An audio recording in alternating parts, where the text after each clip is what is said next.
The most painful words I ever heard from my father were not spoken in anger. They were spoken with complete certainty. A degree does not build a real life, Daniel. Those words echoed in my mind every time I looked back at the evening that should have been one of the happiest moments of my life. I had just completed my graduate degree after years of exhausting work, endless research, late nights, and sacrifices that almost nobody outside my classroom had ever seen. I believed my family would finally understand why I had chosen such a difficult path. Instead, I learned that the people I loved most measured success very differently. The celebration was held at my parents' house on a warm Saturday evening in late spring. My mother, Susan, had prepared enough food to feed twice the number of guests we actually had. The dining room table was covered with roasted chicken, mashed potatoes, fresh vegetables, homemade rolls, and the apple pie she made every year for family celebrations. My older sister Rebecca had arrived with her husband and 2 young children, and everyone seemed genuinely happy to be together. Laughter filled the house while my nieces chased each other through the living room, and for a while I allowed myself to believe the evening would become one of those memories that families treasured forever. My diploma rested inside a simple frame against the wall beside the fireplace because my mother insisted everyone should see it. Every relative who stopped to look at it smiled politely and congratulated me. They asked how long graduate school had taken, whether it had been difficult, and what I planned to do next. I answered every question with gratitude because earning that degree had never been about impressing anyone. It represented years of discipline and the belief that knowledge could open doors that hard work alone sometimes could not. After dinner, my father, Michael, stood up with a glass of iced tea in his hand. Everyone naturally became quiet because he had always been the person who offered a short speech during family gatherings. He smiled warmly around the room before thanking everyone for coming. Then he looked directly at Rebecca. "I have always admired practical people," he said. Rebecca started working right after college, built a stable career, bought a beautiful home, and never stopped moving forward. Everyone nodded politely while my sister smiled modestly. My father then turned toward me. "Daniel has always loved school," he continued. "He has another degree now, and I suppose that is fine if it makes him happy." He paused for just a second before laughing softly. "But someday he will discover that framed diplomas do not pay the bills. A real career starts when you stop collecting degrees and start doing real work." A few people chuckled politely because they thought he was joking. I forced myself to smile even though every word settled heavily inside my chest. My mother glanced toward me with an uncomfortable expression, but she remained silent. Rebecca quietly looked down at her plate. Nobody wanted to create tension during what was supposed to be a celebration. My father was not trying to embarrass me. That somehow made the moment even more painful. He truly believed what he was saying. To him, education was useful only if it immediately produced something obvious that everyone could recognize. Years of study, specialized knowledge, and professional expertise seemed invisible because they did not resemble the careers he had known throughout his own life. He had worked with his hands for more than 30 years, building a respectable career through consistency, determination, and practical experience. I admired him for that, and I understood why he viewed the world through that perspective. Even so, hearing my greatest accomplishment reduced to little more than expensive paper hurt far more than I expected. The conversation quickly moved to other subjects. My father proudly described Rebecca's recent promotion. He asked her husband about a remodeling project on their home. He joked with my nieces and complimented my mother's cooking. I joined every conversation with a smile because I refused to let disappointment ruin the evening for everyone else. Deep inside, however, I realized something important. My family did not actually know what I did. They knew I worked with large organizations, spent long hours on my computer, traveled occasionally, and attended meetings they considered mysterious and unnecessary. They assumed I had chosen an academic life disconnected from reality. I had stopped correcting those assumptions years earlier because I believed actions mattered more than explanations. After everyone finished dessert, my father walked over carrying an envelope. He handed it to me with complete confidence. "I printed this yesterday," he said. "A manufacturing company about 20 miles from here is hiring operations coordinators. Good benefits, stable hours, and honest work. You should apply. It is time to use that education for something practical." I looked down at the printed job listing. The annual salary was less than half of what I was already earning, and the responsibilities were far below the level of projects I managed every day. I folded the paper carefully instead of throwing it away because I knew my father had offered it with good intentions. "Thank you," I said quietly. "I will take a look." He smiled with obvious satisfaction, believing he had helped solve a problem that did not actually exist.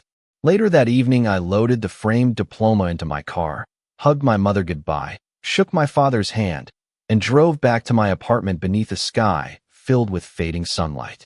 I did not feel angry. I felt invisible.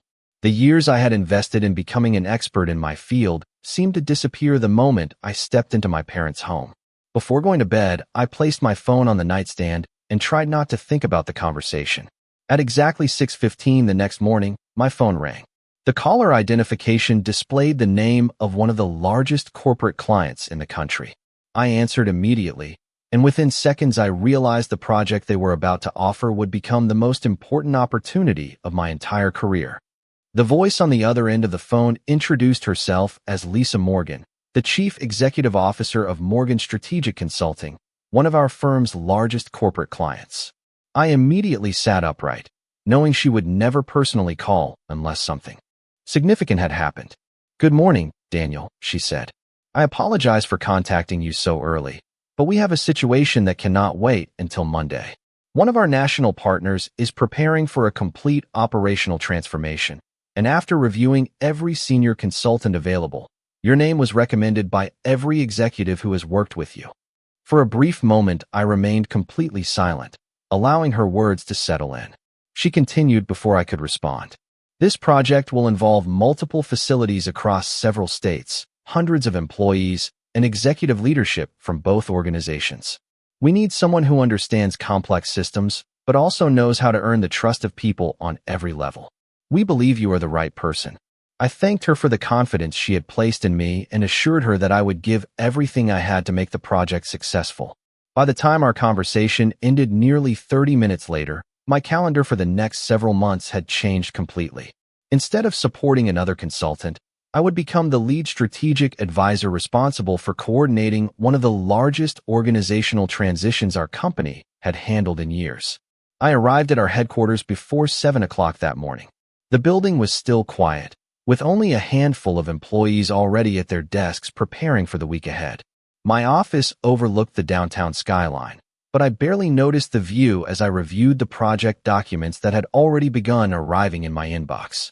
Financial reports, organizational charts, production forecasts, staffing analyses, customer commitments, and risk assessments filled page after page. Every document represented another piece of a challenge that would require not only technical expertise, but also patience, communication, and careful leadership. Around 8 o'clock, my director, Karen Mitchell, knocked gently on my office door before stepping inside with 2 cups of coffee. She placed one on my desk and smiled. "Congratulations," she said. "You have officially become everyone's first phone call." I laughed quietly. I suppose that means everyone else was smart enough to stay unavailable. She shook her head. "Not even close. The executive committee specifically requested you.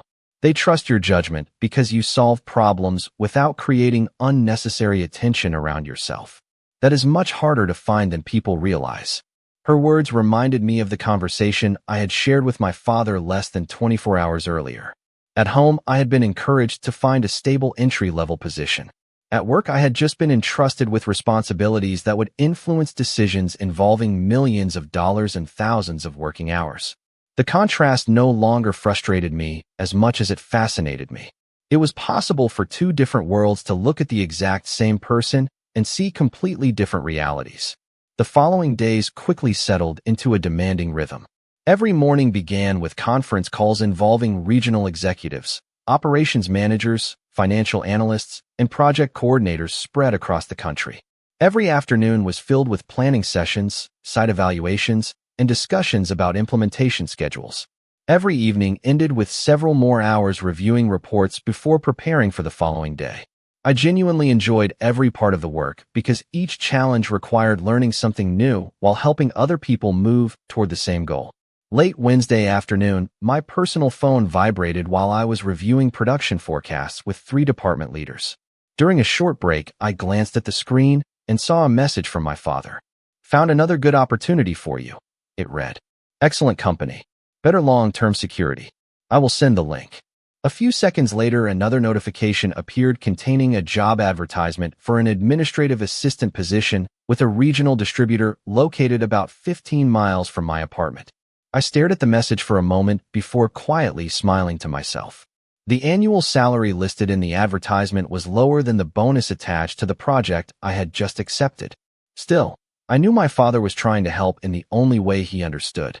I replied with a simple message, thanking him for thinking of me before returning my attention to the meeting.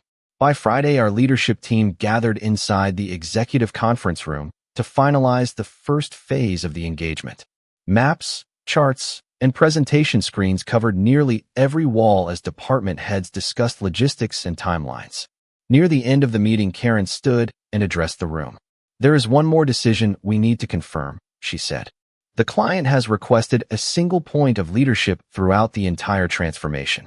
They do not want multiple consultants rotating in and out. They want consistency." She looked directly toward me. "Daniel will serve as lead advisor for the duration of the project." Several senior managers nodded without hesitation. One executive smiled before adding, "If Daniel is leading it, I am confident we will deliver exactly what we promised." I appreciated the confidence, but immediately redirected the conversation toward the people who would actually carry out the work every day. "Success will depend on every department," I said. "The best plans only matter if the people implementing them feel heard and supported."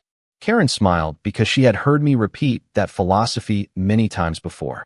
After the meeting ended, she walked beside me toward the elevators. "Corporate leadership will be monitoring this project very closely," she said. "If we execute this well, it will become the model for future partnerships." I nodded, understanding the responsibility becoming even greater than I had first imagined. As I stepped outside the building that evening, my phone vibrated once again. It was another message from my father containing a different job posting. "This one might fit your education even better," he wrote. I slipped the phone back into my pocket and looked toward the skyline glowing beneath the setting sun.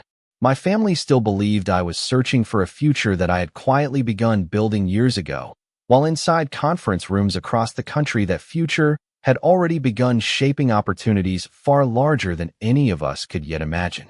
The first month of the project disappeared faster than I expected because every day seemed to introduce another challenge that demanded complete attention.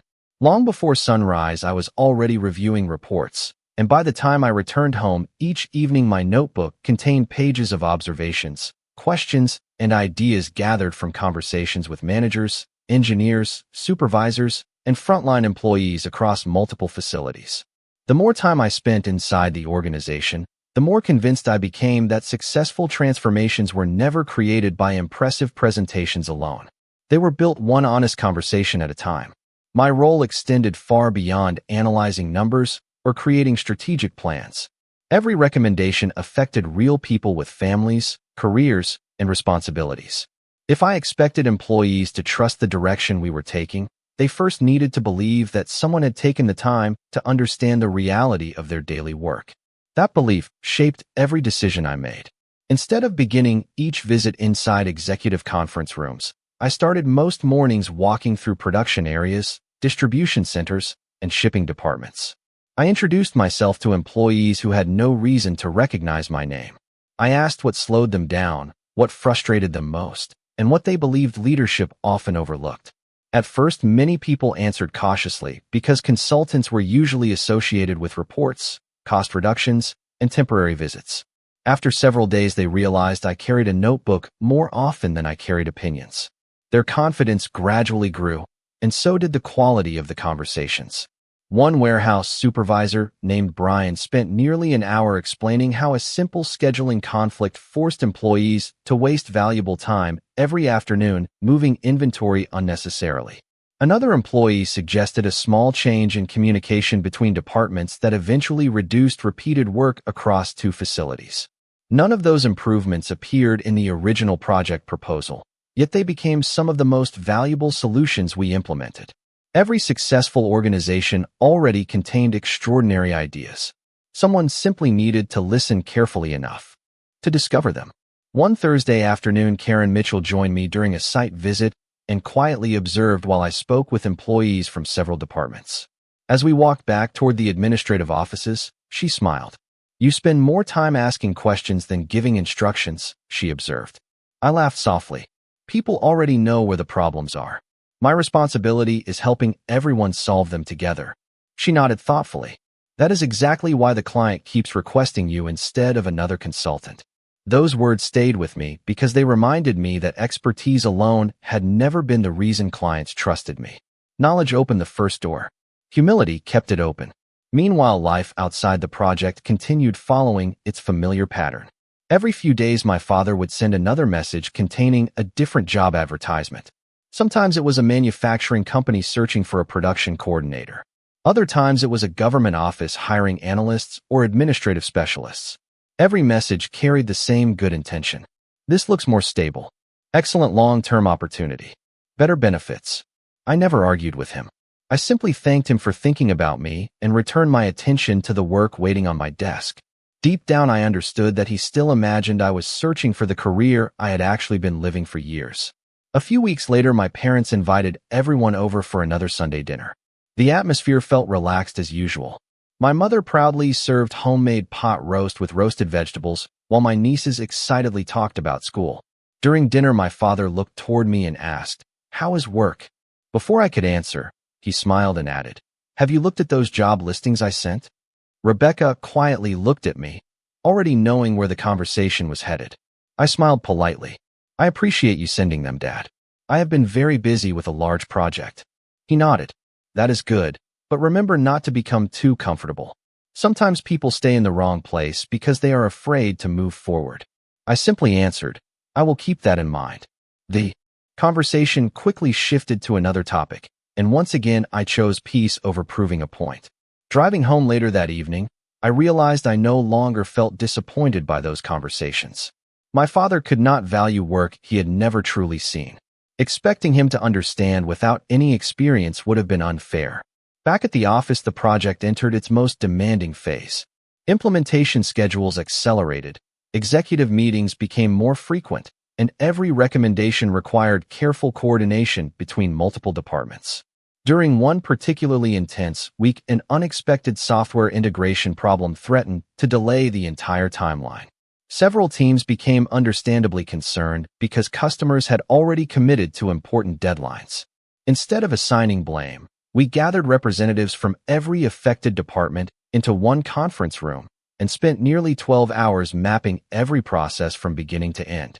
By late evening, we had identified the source of the issue and developed a solution that avoided costly delays without increasing pressure on employees.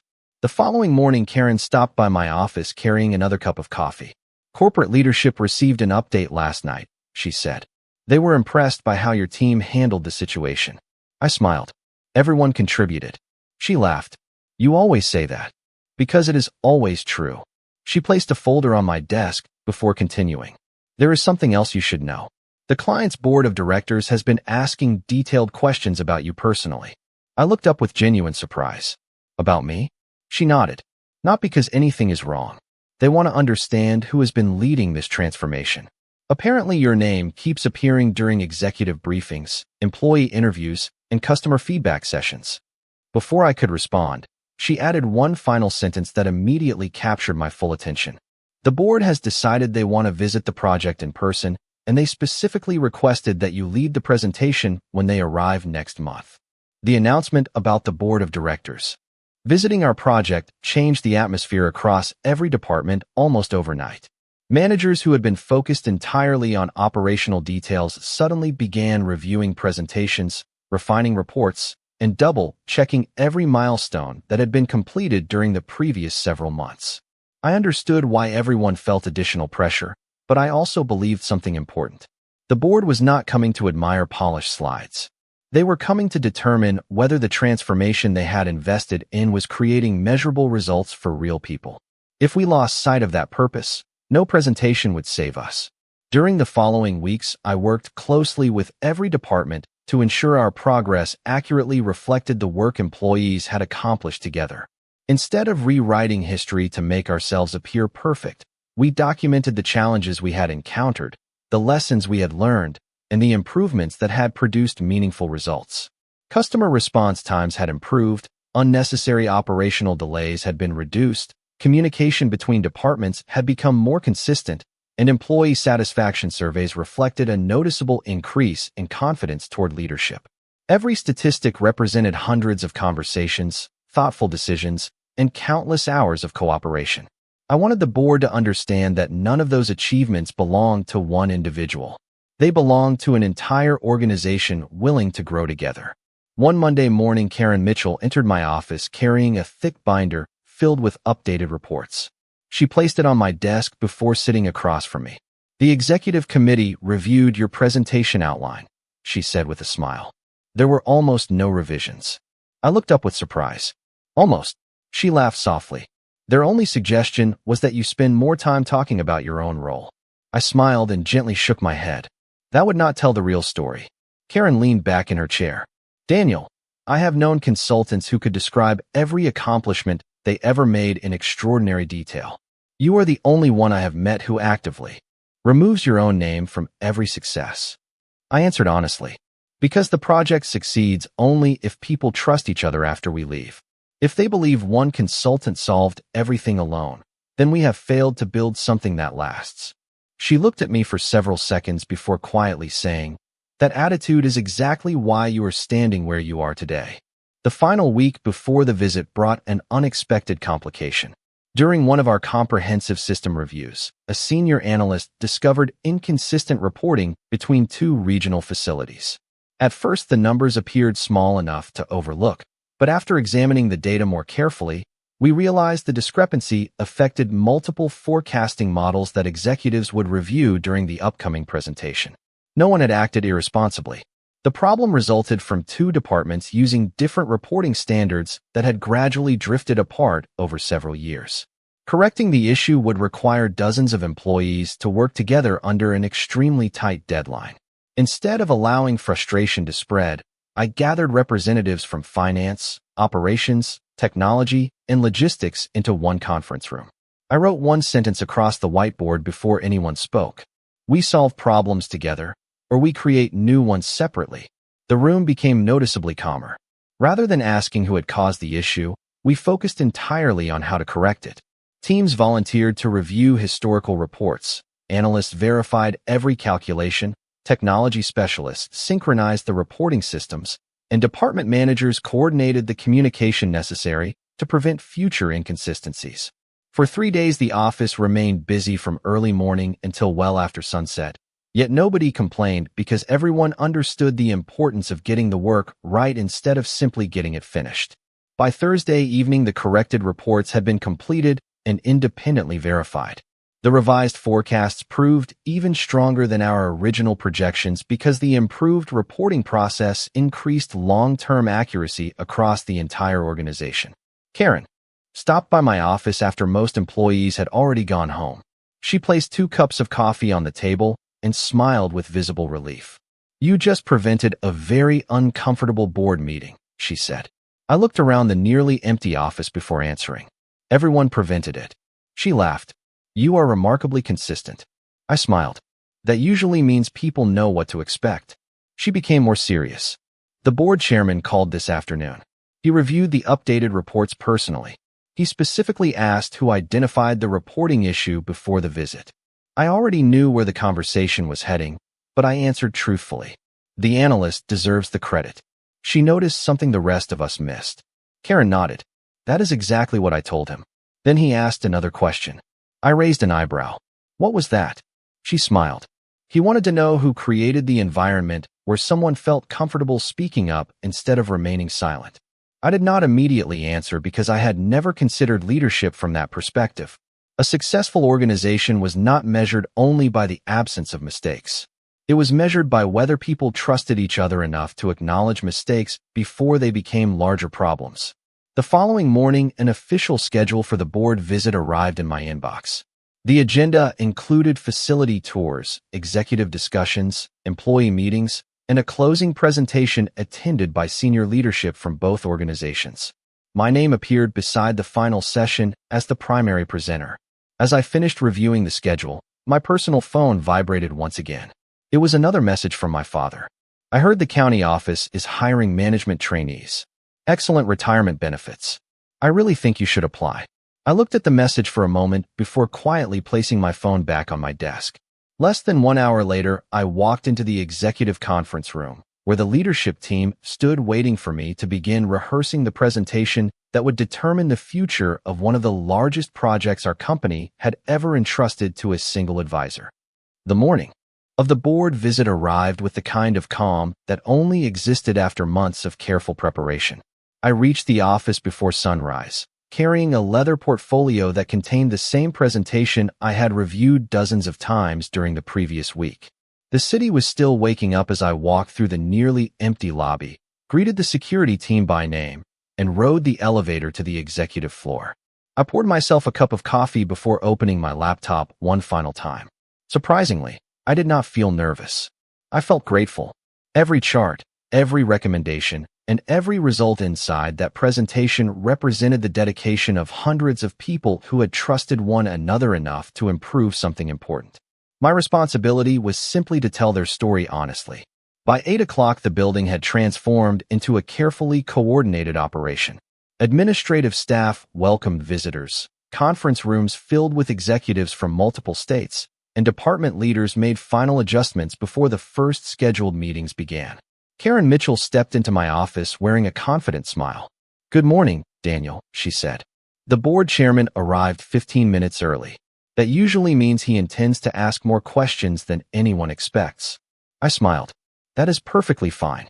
Questions usually lead to better conversations. She laughed quietly. I knew you would say that. Just remember that today they are evaluating more than the project. They are also evaluating the people leading it. We walked together toward the executive conference room, where introductions would begin. Throughout the morning, I answered questions about implementation timelines, employee engagement, operational improvements, financial projections, and long-term sustainability. The discussions were thoughtful rather than confrontational. Several board members seemed particularly interested in understanding how teams that had once struggled with communication had become noticeably more collaborative within only a few months. Instead of describing complicated management theories, I explained how consistent listening, shared accountability, and transparent communication gradually built trust across departments. One board member nodded thoughtfully before writing several notes in the margin of his report. Another smiled and said, "Simple ideas become powerful when leaders actually practice them." Those words stayed with me for the rest of the morning. Shortly after noon, we completed the facility tour. Employees greeted executives naturally because they had not been coached to perform for visitors. They simply demonstrated the systems they had worked hard to improve. Several supervisors proudly described suggestions submitted by frontline employees that had eventually become company-wide improvements. Watching them speak with confidence gave me more satisfaction than any compliment directed toward me personally. During a short break before the closing presentation, I stepped into the hallway to answer a message that had arrived on my phone. It was from my father. "Good luck with work today. I hope things are going well. I found another management position that seems promising. We can talk about it this weekend." I smiled gently before placing the phone back into my pocket. Even on one of the most significant days of my professional career, he still imagined I was searching for an opportunity that had already found me. I did not feel offended anymore. I simply hoped that one day he would have the chance to see my work with his own eyes instead of through assumptions. As I returned toward the conference center, Karen approached me with an expression that suggested something unexpected had happened. "Daniel," she said quietly, "the chairman requested one change to the agenda." I looked at her with curiosity. "What kind of change?" "Originally, the executive committee planned to deliver the closing remarks after your presentation. They have decided to reverse the order." "Why?" She smiled. "Because they want the final recognition of the afternoon to focus on the person who brought this entire transformation together." I immediately shook my head. "Karen, this project belongs to everyone." "I know," she replied warmly. "And you have spent months making sure everyone receives the recognition they deserve. Please allow the organization to do the same for you." Before I could respond, the conference room doors opened and an assistant informed us that the board members were ready. The presentation lasted nearly an hour. Instead of overwhelming the audience with technical language, I focused on the people behind every improvement. I shared stories about supervisors who welcomed new ideas, analysts who identified hidden problems before they became expensive mistakes, and employees whose practical suggestions permanently improved daily operations. Every statistic appeared alongside a human story because numbers alone never explained meaningful progress. As I concluded the presentation, the room remained unusually quiet for several seconds before the board chairman slowly stood from his seat. One by one, every executive around the table followed. Applause gradually filled the conference room, not because of dramatic speeches or impressive graphics, but because they understood the journey behind every result they had just seen. The chairman waited until the applause softened before speaking. "Daniel," he said, "today you spoke very little about yourself. In many ways that reflects the kind of leader you have become. However, before we conclude this meeting, there is something we believe deserves to be recognized publicly." I stood quietly, unsure where the conversation was leading. He continued with a warm smile. "This afternoon, our employees from every participating facility will join us in the main auditorium for the final company gathering. We would like you to repeat a shortened version of your presentation there. Afterward, the executive committee has something we would like to share with the entire organization." Karen looked toward me from across the room and smiled knowingly. I nodded respectfully, still unaware of exactly what they had planned. As everyone began leaving the conference room, I glanced through the large windows overlooking the front entrance of the building. Visitors continued arriving for the afternoon event, and among the people walking across the plaza, I noticed two familiar figures moving slowly toward the main lobby. Even from that distance, I recognized my parents immediately, completely unaware that within the next hour they were about to witness a side of my life they had never imagined. The main auditorium had been transformed into a celebration of everything our teams had accomplished together over the previous several months. Hundreds of employees from different offices filled the seats while executives, department managers, and members of the board quietly greeted one another before the program began. Large presentation screens displayed photographs taken throughout the project, showing employees working side by side inside warehouses, conference rooms, production floors, and training sessions. Looking around the room, I felt a deep sense of gratitude because every image represented people who had chosen cooperation over pride. As I waited beside the stage, Karen Mitchell walked over carrying a wireless microphone. "Everything is ready," she said. "Just tell the story the same way you always do." I smiled. "That should not be difficult." She adjusted my jacket collar before adding one more sentence. "There are a few surprises today, but do not let them distract you." Before I could ask what she meant, the lights dimmed and the chairman of the board stepped onto the stage to welcome everyone. He spoke briefly about the importance of leadership, adaptability, and the willingness of employees to embrace meaningful change. After thanking every department involved in the project, he looked toward the side of the stage where I was standing. "Now," he announced, "I would like to introduce the person who helped guide this transformation from the very beginning." He smiled warmly. "Please welcome Daniel Carter." The audience applauded politely as I walked onto the stage, thanked everyone for the opportunity, and began sharing the story behind the project. Instead of focusing on financial improvements alone, I spoke about warehouse employees whose practical ideas had improved efficiency, supervisors who had encouraged honest communication, analysts who had discovered hidden reporting issues before they became larger problems, and department leaders who had chosen collaboration instead of competition. Every achievement belonged to the people sitting in front of me, and I wanted them to leave that afternoon feeling proud of what they had accomplished together. As I concluded the presentation, I thanked every employee once again before preparing to leave the stage. At that moment, the chairman raised his hand. "Daniel," he said with a smile, "please remain here for another moment." I turned back toward him, surprised but calm. He walked to the center of the stage holding a small folder before addressing the audience. "During the past several months," he began, "our board has received regular reports regarding this transformation. We expected to hear about improved operational performance. We expected to review financial results. We expected measurable progress. What we did not expect was hearing the same name repeated during nearly every conversation we held with employees across multiple states." The auditorium became completely silent. We interviewed executives, supervisors, analysts, technicians, customer representatives, and frontline employees. No matter whom we spoke with, they described the same qualities. They spoke about someone who listened before speaking, who solved problems without searching for recognition, who treated every employee with respect regardless of title, and who quietly created an environment where people felt comfortable sharing their best ideas. He turned toward me before continuing. Daniel, leadership is often misunderstood. Many people believe it begins with authority. We have learned that true leadership begins with trust. He opened the folder and smiled. On behalf of the board of directors, we would like to recognize your extraordinary contribution to this organization and to every employee who has benefited from your work. The audience immediately rose to its feet. Applause filled the auditorium with a warmth that was impossible to describe. I looked across the room and saw people I had worked beside for months smiling, clapping, and cheering, not because I had accomplished something alone, but because they recognized themselves inside the journey we had shared together. I accepted the plaque with sincere gratitude before stepping toward the microphone once more. Thank you, I said after the applause gradually softened. This recognition belongs to every person in this room.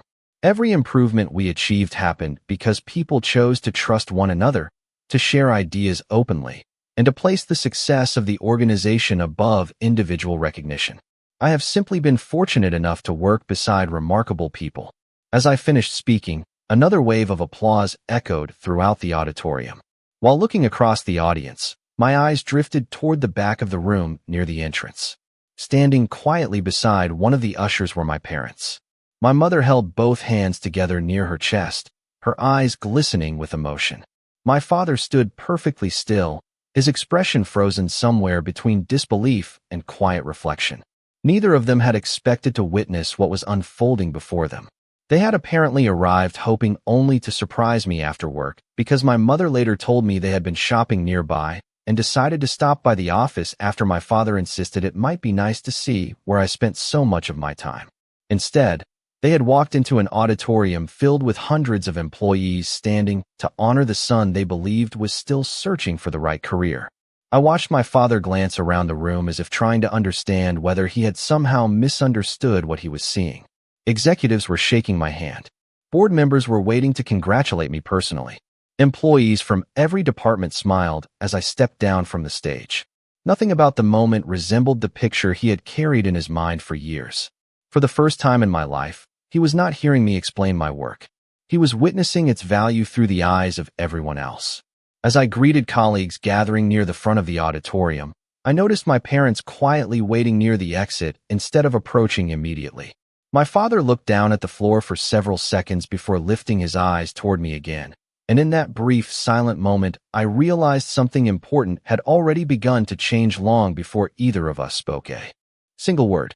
The applause slowly faded as employees gathered around the stage to congratulate one another, and the atmosphere throughout the auditorium became lighter, almost celebratory. Conversations filled every corner of the room while people exchanged handshakes, laughed together, and reflected on the months of work that had brought everyone to this moment. I spent nearly 20 minutes thanking team members individually because every person who stopped to speak with me deserved far more recognition than I had received standing on that stage. Several supervisors introduced me to family members who had come to attend the event. Employees proudly explained how their departments had changed during the project, and many of them repeated something I had heard countless times throughout my career. They did not remember the spreadsheets or presentations nearly as much as they remembered feeling heard.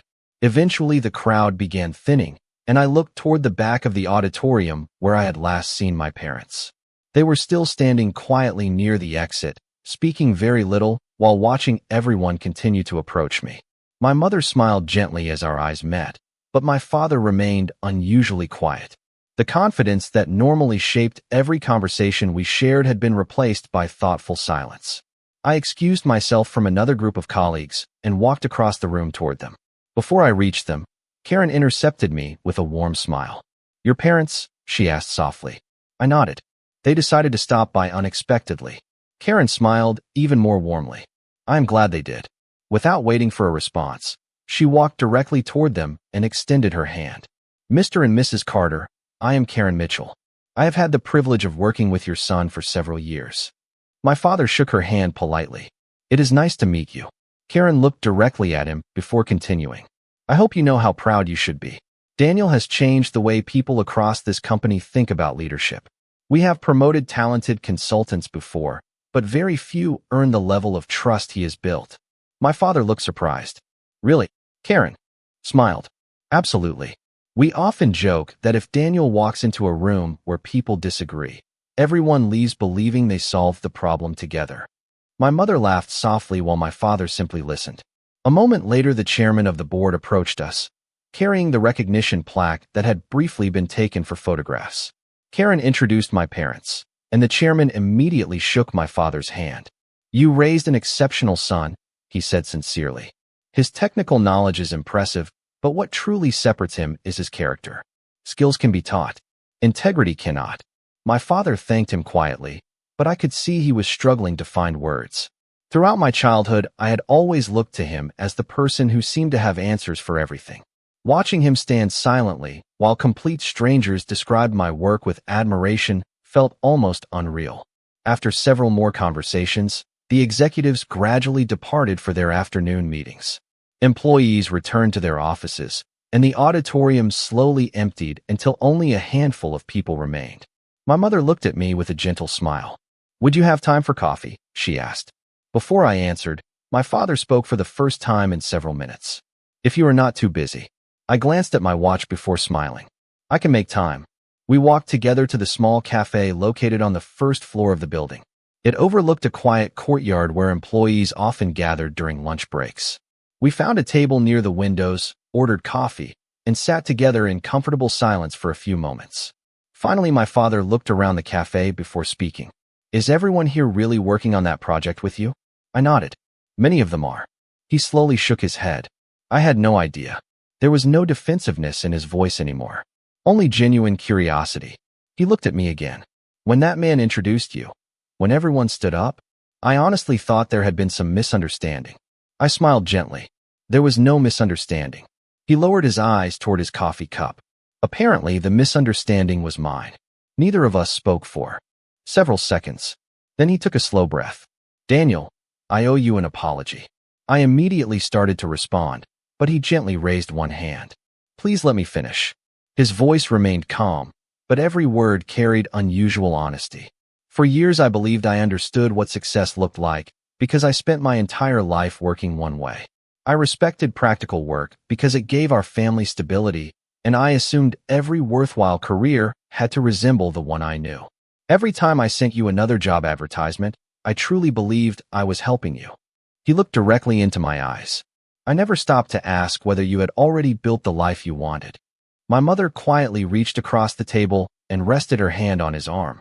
I smiled gently before answering. I know you were trying to help. That is why I never became angry. He looked surprised. You were never angry? I slowly shook my head. Sometimes I was disappointed. Not because you questioned my career, but because I wished you could see what I actually did before deciding whether it mattered. My father nodded slowly. Today I finally saw it. He leaned back in his chair and looked out the window toward the office building where employees continued walking between meetings. I always thought your degree was just another piece of paper hanging on a wall. Today I realized it represents years of learning things that people genuinely need. He smiled faintly. I spent so much time encouraging you to search for the right opportunity that I completely missed the fact you had already become someone other people depended on. Life did not suddenly become perfect after that conversation in the cafe, but something far more meaningful began to happen. My father stopped assuming he already understood my world and started asking sincere questions instead. During the drive home that afternoon, he asked what a typical week looked like, how organizations decided to hire consultants, why companies invested so much in operational strategy, and what I had actually studied during graduate school that prepared me for work like this. They were questions he had never asked before because he had always believed he already knew the answers. For the first time since I had begun my career, I felt that he was trying to understand rather than trying to redirect my future. A few days later, my mother called me while I was leaving the office. She sounded unusually cheerful. Your father has been talking about your presentation ever since we came home, she said with a quiet laugh. I think he has told the story to every neighbor on our street. I smiled as I walked toward the parking garage. Really? She laughed again. Yesterday, the mail carrier asked how he was doing, and somehow your father managed to describe the entire board meeting before the poor man could finish delivering the mail. I could not help laughing with her because I knew exactly how proud my father became whenever something truly impressed him. The difference was that, for the first time, the story he wanted everyone to hear was about me. The following Sunday, our family gathered once again for dinner at my parents' house. The atmosphere felt noticeably different from the graduation celebration only a few weeks earlier. My diploma still rested inside the same frame above the fireplace, but this time my father was the one who walked over to straighten it before everyone arrived. Rebecca noticed the gesture immediately and smiled without saying anything. During dinner, my nieces asked me what I actually did for work. Before I could answer, my father leaned forward with genuine enthusiasm. "Your Uncle Daniel helps companies solve very complicated problems," he explained. "He works with people all over the country, and last week an entire auditorium stood up to recognize what he accomplished." My nieces looked at me with wide eyes. One of them asked, "Like a superhero?" Everyone laughed warmly. I smiled and answered, "Nothing quite that exciting. I just help people work together a little better." My father looked at me and quietly said, "That is exactly what makes it important." Those words stayed with me for the rest of the evening because they represented something far greater than a compliment. They represented understanding. Later that night, after everyone had finished dessert, my father walked into the living room carrying a small folder. He placed it on the coffee table before sitting beside me. I recognized it immediately. It contained every job advertisement he had printed for me during the previous 2 years. Manufacturing companies, government offices, administrative positions, management trainee programs, and dozens of other opportunities he had believed would provide me with a better future. He looked down at the folder for several seconds before smiling to himself. "I suppose I do not need these anymore." He handed the folder to me. I opened it briefly before closing it again. "You know," I said gently, "I never kept these because I planned to apply. I kept them because they reminded me that you cared." He looked surprised. "Even after everything I said?" I nodded. "Your advice was not always correct, but your intentions were always good." My mother quietly wiped away a tear while pretending to organize the dessert plates. My father leaned back in his chair and slowly exhaled. "I spent years thinking I needed to guide you toward success," he admitted. "What I finally realized is that success had been asking me to catch up with you." A few weeks passed, and our conversations continued, changing in small but meaningful ways. Instead of sending links to job openings, my father occasionally sent articles about leadership, business innovation, or higher education, asking what I thought about them. Sometimes he called simply to ask how the project was progressing.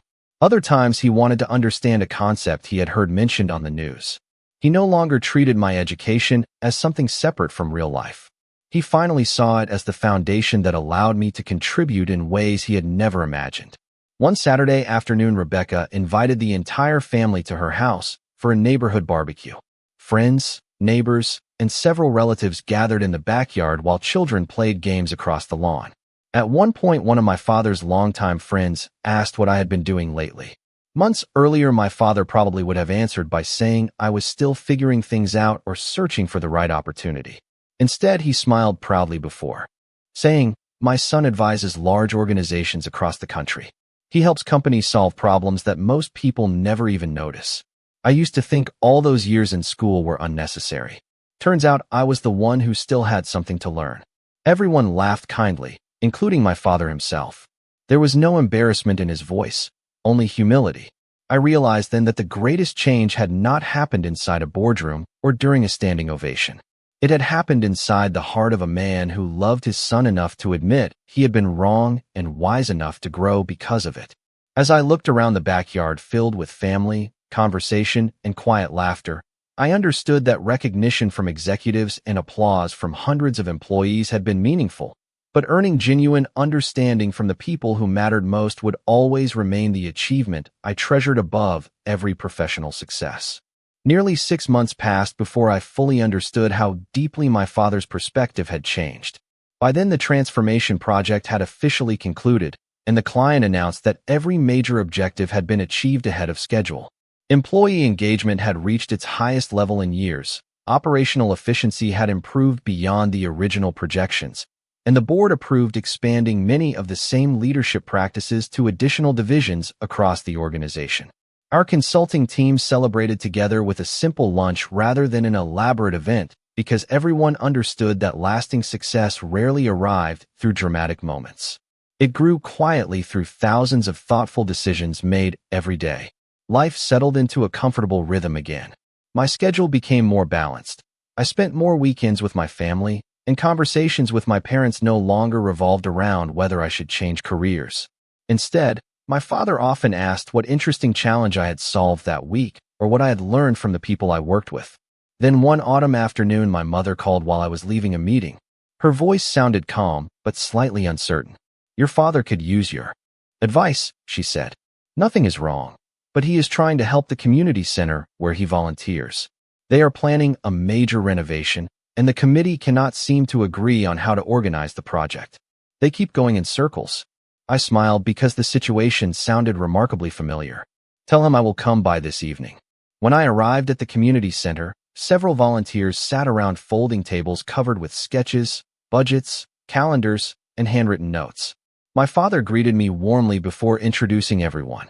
It quickly became obvious that every person wanted the renovation to succeed, but each group viewed the project from a different perspective.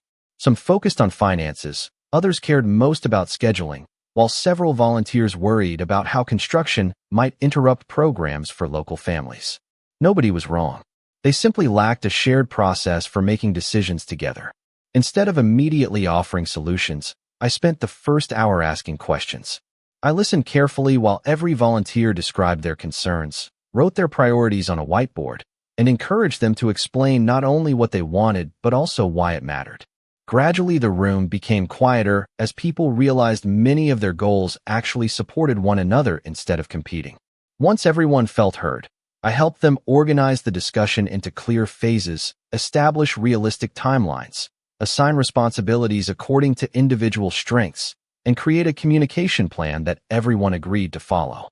By the end of the evening, the same people who had arrived feeling frustrated were smiling, shaking hands, and discussing next steps with renewed enthusiasm. As everyone packed their papers, one elderly volunteer walked over to my father and said, "Your son has a remarkable gift. He makes complicated situations feel simple." My father looked at me for a long moment before quietly answering, "Yes, he does." After the meeting ended, we remained behind to help stack chairs. The room was peaceful, filled only with the sound of folding tables being put away. My father finally broke the silence. "You know something?" he said with a gentle smile. "A year ago, I probably would have told everyone they just needed more practical experience." I laughed softly. "And now?" He leaned against one of the tables and folded his arms. "Now I understand that experience and education are partners, not competitors. One teaches you what happened before. The other teaches you how to solve what comes next." He paused before continuing. "I spent years believing your education was only valuable if I could immediately recognize its purpose. Tonight, I watched complete strangers leave happier because of what you learned, and not once did you need complicated language or impressive titles. You simply helped people understand one another." I nodded quietly because that had always been the goal. Before we left the building, my father reached into his jacket pocket and pulled out a folded piece of paper. For one brief second, I laughed because I thought it might be another job advertisement. He smiled after noticing my expression. "Do not worry," he said. "Those days are over." Instead, he handed me a newspaper clipping about a local scholarship program for high school seniors who wanted to become the first members of their families to attend college. Across the top, he had written a short note in careful handwriting. "I thought you might like to mentor one of these students. They could use someone who understands the value of learning." I looked at the note for several moments before carefully folding it and placing it inside my wallet. "I would be honored," I replied.